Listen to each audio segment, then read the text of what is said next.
This is Eagle Owl, and today I'm gonna be talking about Vic Fangio and Jalen Hurts trash talking each other.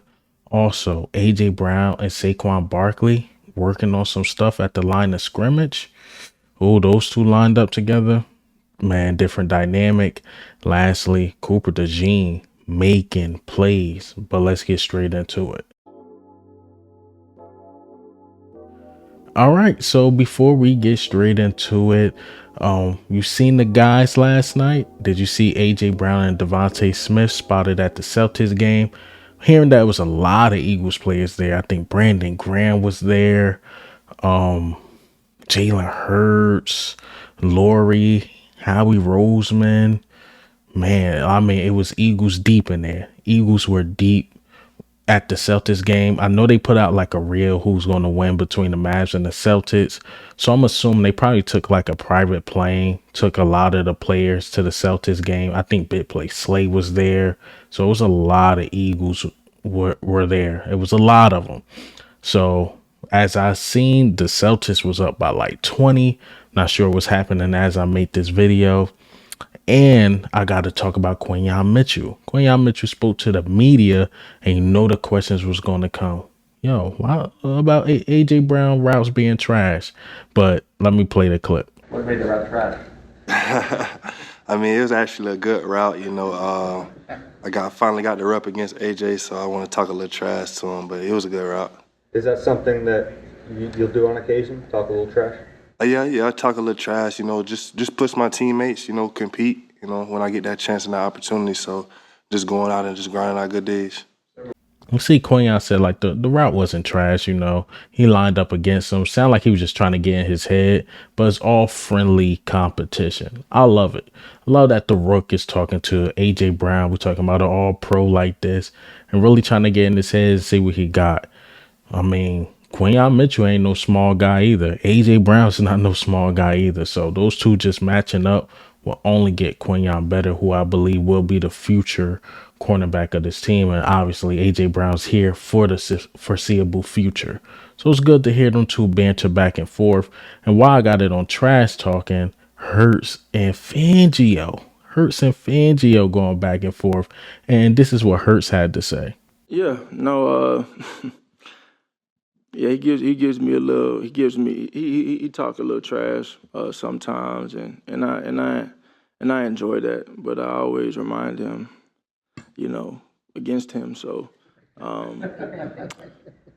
but no, he's been great. He's got him wired up. He has a great mentality on defense. Kind of old fashioned, and we're just trying to get the hay in the barn, and prepare for what's to come, and just make sure we're peaking at the right time.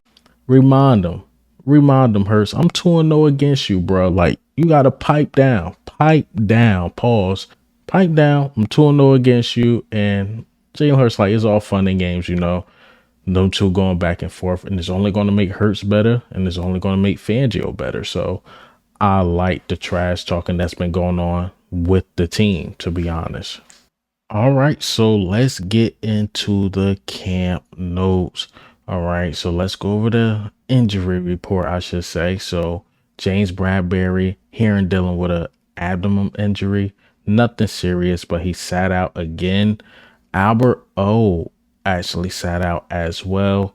And the linebacker we signed from San Francisco, Oren Burks, also sat out as well. So those the three guys. I think there were more guys, but those the three that popped up on my radar. JB, Oren Burks, and Albert O. Those the guys. Sidney Brown was out there still simulating the game.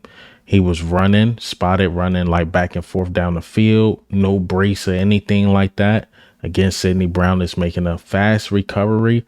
I will not be surprised. Week 1, week 2, he is ready, and the Eagles got to make a decision. Should they play him or not, or maybe they just ease him in to see what he got. But Sidney Brown is making a fast recovery, extremely fast. Also, the wide receiver 3 spot looked like it's going to Paris Campbell. He was there locked in again as the wide receiver 3. But to me, you still got to watch out for John Ross, especially when the pads come on. But so far, it's been Paris Campbell getting majority of the snaps. Isaiah Rodgers was the starting cornerback beside Slay on 7-on-7. So Isaiah Rodgers so far is locking down the spot. And speaking of Isaiah Rodgers, he put up a post before practice like, yo, this is OTAs, man. June, I see y'all in July. And it sounded like a guy that can't wait for the season to start, because he like when the real season start, when that first coin toss, and we'll see who will celebrate with confetti dropping. Like, he put out an inspirational tweet letting it be known, like, basically, I think he's letting it be known, like, yeah, I'm starting now, but week 1 I want to be ready to go. Like, he's ready to play ball. So shout out to Isaiah Rodgers, man. All right, so what I'm about to say here, my next subject and my notes, is going to be coming at Jalen Hurts a little bit, and this is based on Elliot Shore Parks tweets. I've seen a couple others, but Elliot Shore Parks went into a lot of details, all right? The Eagles' first team defense continues to win against the first team offense. So it was just a 7-on-7. They was doing like red zone. First play was a short completion, no touchdown. Second play is a TD, but Hurts held the ball too long, so basically a dead play.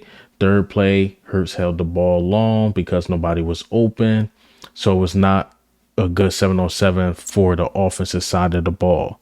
Now, me saying that make things interesting because during Hurts' press conference, he said something about learning a new offense, and I'm going to play this clip. What you need as well? Yeah, I think this whole entire off season, it's been about learning, learning, and taking in a new knowledge, new perspective, in the minds that we have in the room. And I think throughout the whole entire thing, that's kind of been the emphasis. You get to a point where you kind of feel, hey, I'm gonna feel comfortable with this. I'm gonna like this, but that time comes where you can rep it later on. But right now it's been a lot of new inventory in. Majority of it, probably 95% of it being new. And so it's just been that process, and it's been a fun process because you get to see what works for other people. And the number of coaches that I've had since I've been here, I've been able to take in a lot of new knowledge and new understanding. And so I think the goal coming in was to, learn Kellen's offense and master it. And I think that's been a process. And I think by the end of it, I want it to be mine and have it in my own way. I think that's kind of a credit to, again, the lack of continuity with that, and it being a thing where I've kind of had to take all these new things and new voices and still go out there and be successful and efficient. And so I think that's exactly what's. He has to learn 95% of a new playbook. So instead of retooling the last playbook, they completely scrapped it. They probably kept like the tush push, maybe a couple QB draws here and there, but it's 95% Kellen Moore. So of course Hurts is going to throw picks and things like that because he's learning a totally new offense. So I gotta give Hurts some ease. It's June and he's trying to learn this new playbook before game 1. Picks are gonna come. He's probably gonna miss wide open guys, like far as not seeing them, because he's trying to learn this new playbook. So is it the receivers and the running back. And let's ease up a little bit. Like, I mean, we've been running the Vic Fangio scheme for a couple years, and we got a couple vets. I mean, the Vic Fangio scheme is more of a retooling. Vic Fangio is actually there. So the defense will be basically the same, but a lot of retooling, whereas though the offense is totally scrapped and totally different. And trust me, a couple months ago, Eagle Owl be laughing at this like, what is Nick Sirianni doing and this and that? But every time I hear that Chip Kelly story with Deshaun Jackson and those guys, Chip Kelly was really smart and had a really good playbook, but he just couldn't get the culture right. and that was Chip Kelly's problem. Now, if Nick Sirianni can get the culture right, I'm not mad at it. I'm not mad at it at all. And he actually talked about that. He said what him and Jalen Hurts talk about nowadays. Let me play the clip of Nick Sirianni. The consistency of that relationship when you're not dealing with him as much. Yeah, you find time, just like the same way you find time to carve it out with other guys, right? It's got to be intentional. If connecting is the first core value, and I say that one's a little more important than everything. So it's the same way you do it with everybody. You find the common ground that you have. You like Jalen and I both deeply want to win football games. We both deeply care about the culture of this football team. And I can tell you, those are a lot of the conversations that we have is about the culture, how we lead the culture, because we know that the guys are looking to us to do so. And so, and you still have the same common bonds, right? Even though I'm not in the quarterback room all the time. And so it's just being intentional about it on both ends, right? And that's how you do that. But to be fair to your question, that's a great question, because I'm not with them every second of every day like I have been in the past. And so it's about being intentional. But I know this. When I'm not in there every single second of every single day, that means I'm around everybody else, right? And so, because my relationship with Jalen's highly important, but my relationship with Milton Williams is highly important. My relationship with Clint Hurt is highly important. My relationship with Howie is highly important. And that's what you get when you're not so zeroed in of being with Jalen and the quarterbacks and the offense every single time of every single day. Yeah, man, that's Nick Sirianni role. Just getting the culture right, focusing on the details. So, look, that's what our head coach do. He's letting Kellen Moore get full control. And speaking of culture, shout out to Big Dom getting a promotion. So, Big Dom is actually a part of the coaching staff now. So, he's a game day operation coach or something like that. And I don't know if John Clark, when he tweeted this, was he joking or not, but he was like, basically it'd make it harder for him to get kicked out of games. So remember last year, Eagles versus 49ers. I don't want to remember that game, but remember Big Dom got kicked out, and it's like, well, he's technically not part of the coaching staff. Why is he all up there trying to break up fights? So the Eagles like, you know what? He is a part of the coaching staff now. So it'll make it a little harder for the NFL just to kick him out, because now he's just not some security guard. Now he actually got titles with the game day coaching staff. So congratulations, Big Dom, for being part of the coaching staff. Not sure if you're going to run any X's and O's or call any plays or overrule anything. I think this is just a way to make it harder for him to get kicked out, just in case he want to be closer to Nick Sirianni, because we know that's Nick Sirianni, right-hand man, and he keep Nick Sirianni in check. So shout out to Big Dom. All right, so let's go over more notes. Dallas Goedert actually had a strong minicamp. A lot of people not talk about. Shout out to Tim McManus putting this out there, so I'm getting this from.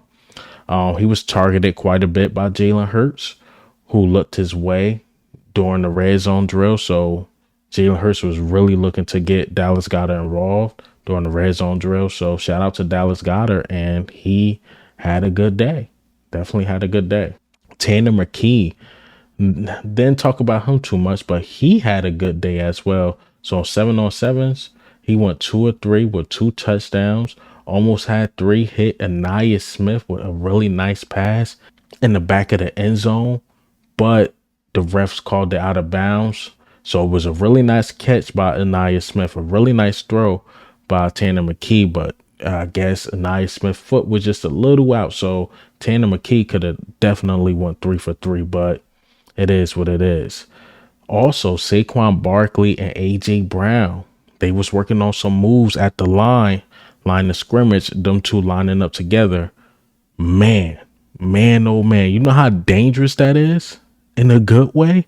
Lining up Saquon next to A.J. Brown, 2 locomotives, and we talking about who you gonna pick up, and you gotta default the linebacker to Saquon. So that's gonna be a fun play to watch. Now, I know a lot of Cowboys fans get on Kellen Moore, like how he didn't really use the running backs, this and that.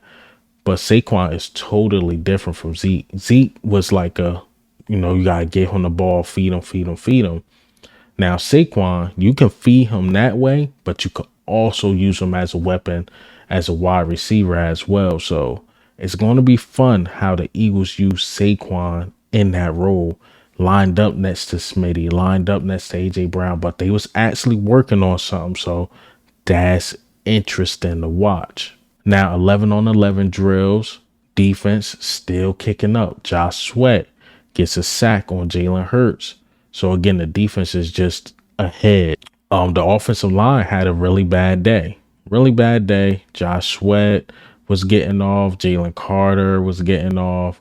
Huff was getting off. A lot of pressure on Jalen Hurts. So the offensive line, they wasn't looking too good. But again, training camp, no pads or anything. People getting their feet wet. And the defense, again, is just ahead. The defensive line is ahead of the offensive line. The defense in general is just ahead of the offense in general. But it's a totally new offense. I'm going to keep emphasizing that so people don't be like, oh my God. Nah, it's a totally new offense. That's what we got to keep in mind. All right, so the second team goes out there. Kenny Pickett had a really nice long throw to Johnny Wilson for a touchdown. He actually mossed my guy, Isaiah Rodgers, and Kenny Pickett made a heads-up play. We talking about Johnny Wilson, who was 6'6", Isaiah Rodgers 5'10". He threw that thing up, 30-plus yards, and Johnny Wilson came down with it with a touchdown. So shout out to Johnny Wilson. I haven't been hearing his name, but to make one of the better catches of the day, that's really good for him. And Kenny Pickett as well. With all our quarterbacks struggling, Kenny Pickett had a good day. He definitely had a good day. I got to give it up to him. Kenny Pickett also hit Aniyah Smith. Now you're hearing Aniyah Smith name a lot more. Aniyah Smith, back of the end zone, touchdown. I think over Mekhi Gardner. So Aniyah Smith, his name been a little quiet, but he's making plays as well. Cooper Dejean making plays.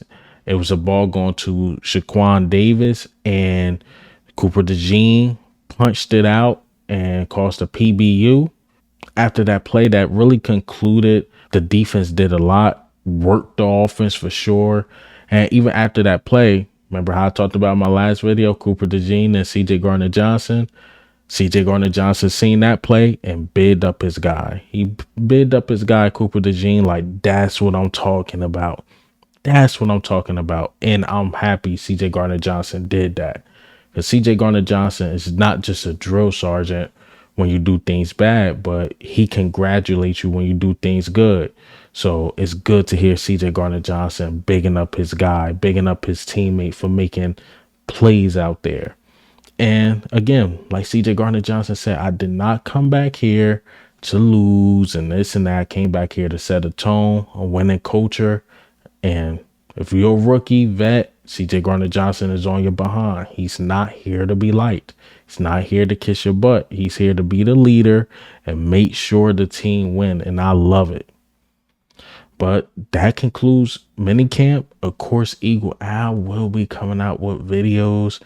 And July, man, it's going to be a long June. I'm pretty sure more news is going to come out. I'll talk about more or get more into depth one of these days about moves we made for us, the front office. A couple people got fired. People got promoted. We got some new hires in the building. So there's a lot of changes in Philadelphia as far as the front office. And again, I'll go over that probably in another video or so. But hey, man, what do you think and how do you feel about the last day of minicamp 2024?